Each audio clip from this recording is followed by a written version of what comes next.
Hello दोस्तों, स्वागत है आपका टेट मैथ विद कॉन्सेप्ट पे। हम लोग बात कर रहे हैं प्रीपोजिशन के थर्ड पार्ट में, जिसमें हम लोग पढ़ेंगे since, for, on and over. And मैं आपको बताऊं, ये आपका लास्ट सेशन है रूल से रिलेटेड।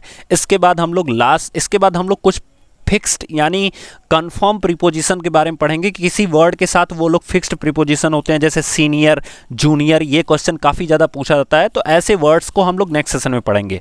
सो हम लोग स्टार्ट करते हैं सेशन। जैसा कि दिया गया है सिंस और फार के लिए, तो सिंस का यूज कब होता है? जब निश्चित समय की बात की जाती हो। बहुत सारे बच्चे जानते होंगे इसके बारे में, बट मैं आपको बता दूं कि निश्चित समय की जब भी बात की जाती है तो वहाँ पे हम सिंस का यूज करते हैं। फॉर का यूज कब करते हैं? जब समयावधि के लिए, केवल देखो यहाँ पे क्या लिखा गया, समयावधि के लिए, कहीं नहीं लिखा गया अनिश्चित समयावधि के लिए। फॉर के लिए सिर्फ जब हमें समय अवधि दिखानी होती है तो हम समय अवधि के लिए फॉर यूज करते हैं, लेकिन जब वही समय अवधि हमें निश्चित रूप से दिखानी होती है तो हम उसके लिए किसका यूज करते हैं? सिंस का यूज करते हैं। जैसे एग्जाम्पल दिया गया है यहाँ पे, He has ill since Monday last, मतलब पिछले सोमवार से वो क्या है, बीमार है। मतलब पिछले सोमवार इन द सेंस कि आपकी जो समय अवधि है वो क्या हो गई, फिक्स्ड हो गई। सो दैट्स वाई यहाँ पे क्या लगाया गया है, सिंस लगाया गया। अगर आप देखोगे यहाँ पे लिखा गया है ही has been ill for many days, मतलब बहुत ज़्यादा दिनों से। अब वो दिन कंफर्म नहीं है हमें, तो इसीलिए यहाँ पे क्या लगाया गया है, फॉर लगाया गया है। बस समय अवधि अगर आपको दी गई हो तो वहाँ पे फॉर लगा देना।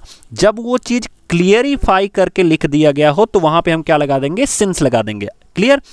तो नेक्स्ट क्वेश्चन देखते हैं। और अगर आप लोग पहली बार चैनल पे आए तो प्लीज़ चैनल को सब्सक्राइब कर लीजिए, लाइक कर लीजिए, नोटिफिकेशन बेल को प्रेस कर लीजिए, जिससे आपको time to time videos provide होती रहें। एंड दोस्तों, हम लोग कल जब अपना सेशन पढ़ेंगे for 4th semester and 2nd semester, both of semester mathematic के, अब आपके वीडियोज जो हैं वो ऑन बोर्ड पे आएंगे, मतलब वाइट बोर्ड पे आएंगे। सो दैट्स वाई आप लोग बिल्कुल परेशान मत होइएगा, आपके सारे बोर्ड पे वीडियोज मिलेंगे आपको एंड क्वेश्चन को लगा के मिलेंगे। क्लियर? नेक्स्ट देखते हैं कि फ्रॉम और टू दिया गया है। तो फ्रॉम का मतलब क्या होता है, मतलब से। फ्रॉम मतलब से, लेकिन ये से किस अर्थ में आना चाहिए, तो अलग होने के अर्थ में आना चाहिए। जैसे लिखा गया है ही केम फ्रॉम आगरा, वो कहाँ से आ रहा है, तो आगरा से, मतलब आगरा को क्या कर दिया, छोड़ दिया, मतलब आगरा से क्या हो गया, अलग हो गया।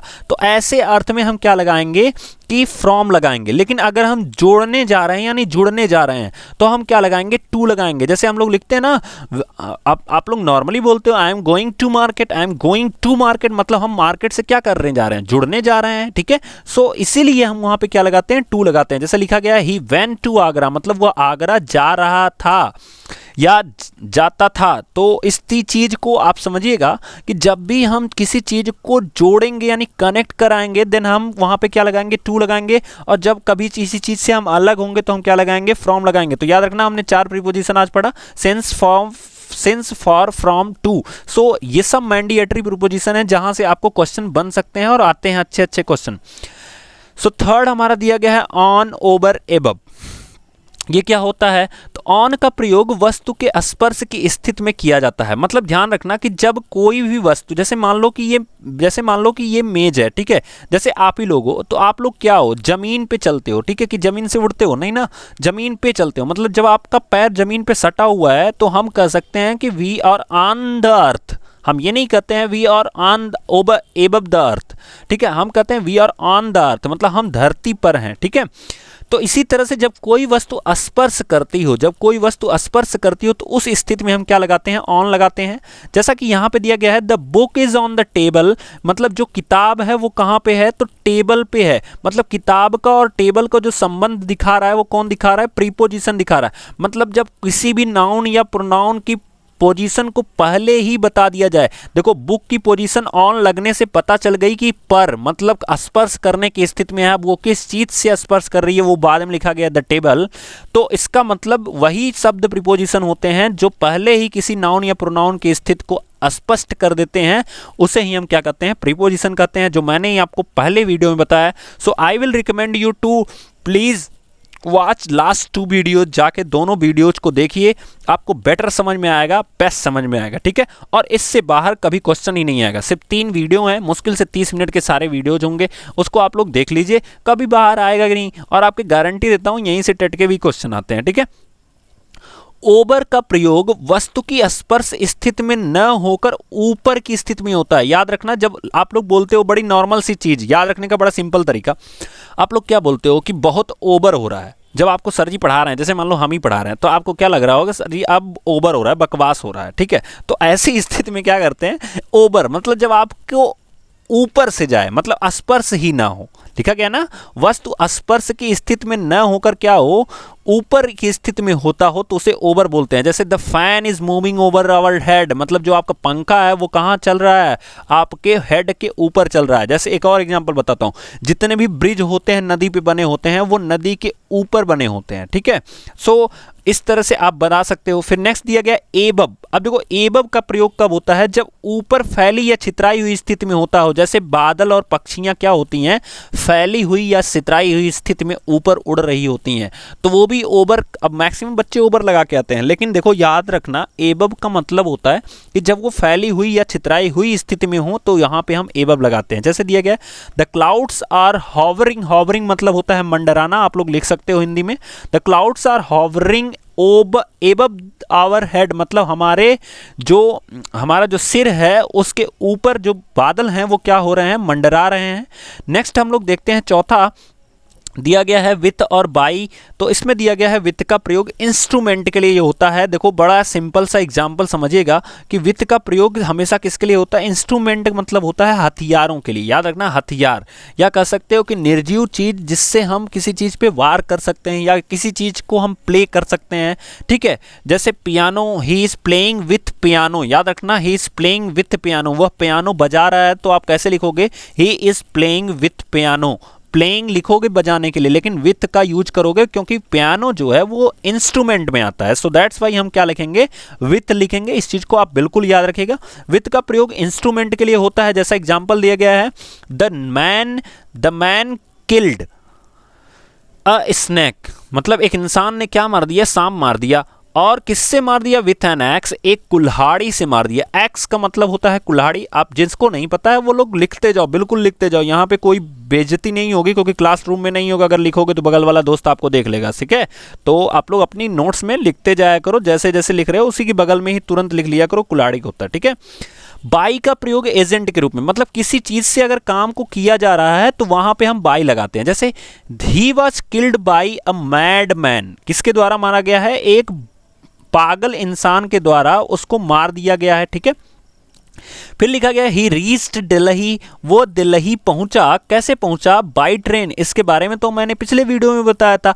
अगर यहीं लिखा होता कि माई ओन कार, तो हम लिखते हैं ही reached Delhi not by my own car, not by my own car, in my own car, वहां हम इन लगाते हैं। अगर किसी चीज की स्पेशलिटी दिखा दी जाती हो, second video is the most important video दोस्तों, मैं आपसे रिकमेंड करूंगा कि उसको जरूर देखिएगा, वहां से आपके क्वेश्चन बिल्कुल आने वाले हैं, ठीक है। सो उसको जाके जरूर देखिएगा, clear.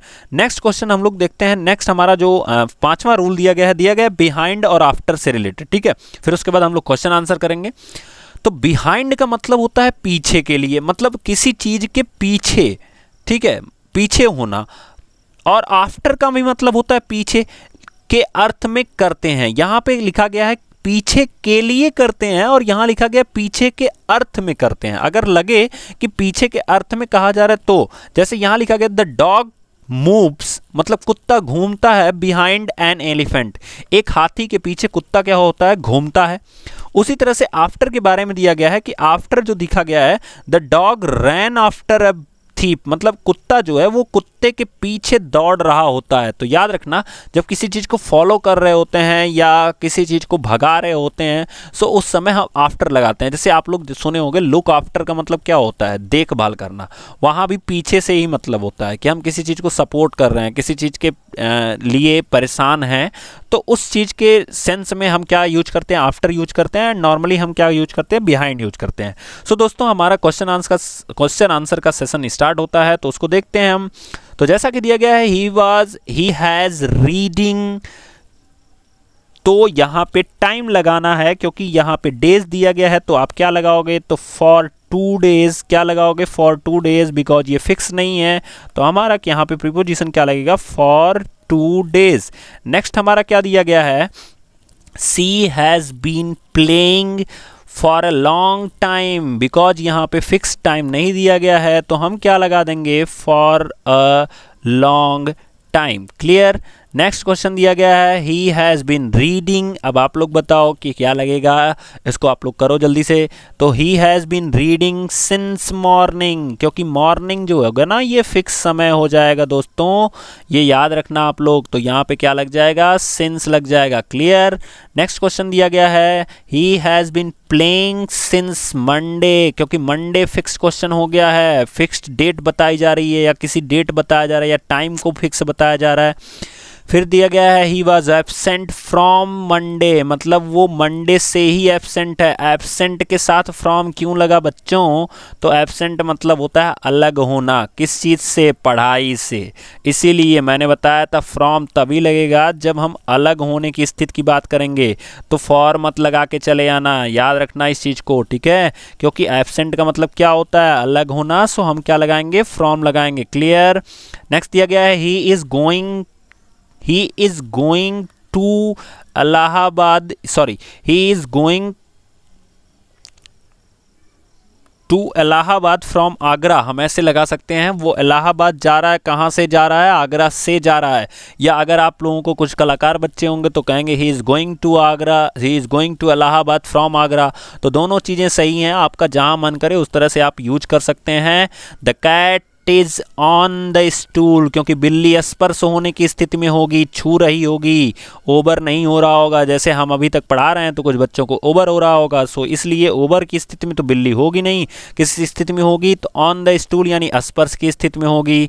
The bridge is over the river, क्योंकि वो ओवर होगा, ऊपर होगा, याद रखना इस चीज़ को, bridge is over the river, ठीक है। उसके बाद दिया गया the birds are flying above the tree, मतलब पेड़ों के ऊपर, क्योंकि ये छितराई हुई यानी फैली हुई स्थिति में पक्षियाँ होती हैं, और बादल भी किस स्थिति में होते हैं, फैले हुई स्थिति में होते हैं। तो इसको याद रखिएगा, the birds are flying above the tree. Clear.